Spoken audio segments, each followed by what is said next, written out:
દર્શકો, ઇન્ડિયા 7 ન્યૂઝમાં આપનું સ્વાગત છે। જોઈએ આજના તાજા સમાચાર। માંડવી શ્રી દયાળેશ્વર મહાદેવ તથા શ્રી નીલકંઠેશ્વર મહાદેવના મંદિરે સાર્વજનિક મહાશિવરાત્રિનો મહોત્સવ યોજાયો।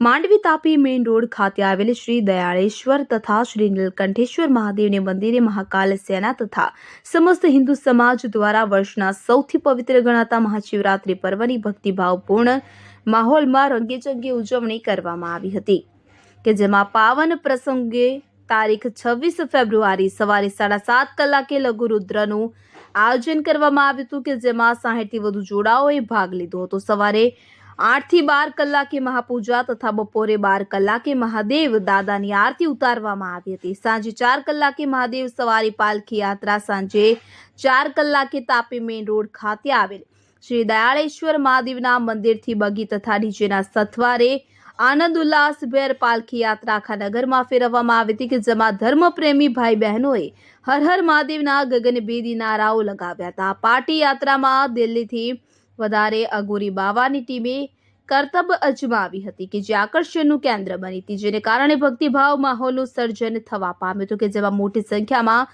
ધર્મપ્રેમી ભાઈ બહેનો જોડાયા હતા।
મારું નામ નેવિલ દેસાઈ છે।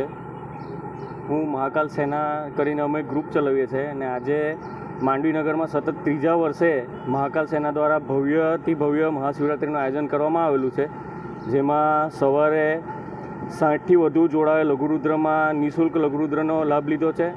બપોરે બધાના માટે ફરાળની વ્યવસ્થા હતી અને સાંજે અત્યારે 4 થી 5 વાગ્યાના ગાળામાં શોભાયાત્રાનું આયોજન છે, જેમાં દિલ્હીથી અઘોરીની ટીમ બોલાવવામાં આવેલી છે, જે એ લોકોના અઘોરીના મહાદેવના સ્વરૂપનું લઈને અઘોરીના કરતબો કરશે ને જેમાં ખૂબ જ મોટી સંખ્યામાં અમને ભક્તજનોનો સહયોગ મળ્યો છે। એમાં ખાસ કરીને માંડવી નગર પોલીસ, જીઆરડીની ટીમ, માંડવી નગરપાલિકા, માંડવી નગરના ભાજપા પ્રમુખ, કોંગ્રેસ, બધા પક્ષો, સમસ્ત હિન્દુ સમાજ, પત્રકાર મિત્રો બધાનો સહયોગ મળ્યો છે અને તેમજ સવિશેષ મા અધ્યા મંડપ, મોબાઈલ અને ઇલેક્ટ્રોનિક્સનો વિશેષ સહયોગ અમને દર વર્ષે પ્રાપ્ત થયો છે અને આ વર્ષે પણ પ્રાપ્ત થયો છે। અમે નગરજનોના આવા સહકાર બદલ નતમસ્તક છીએ। જય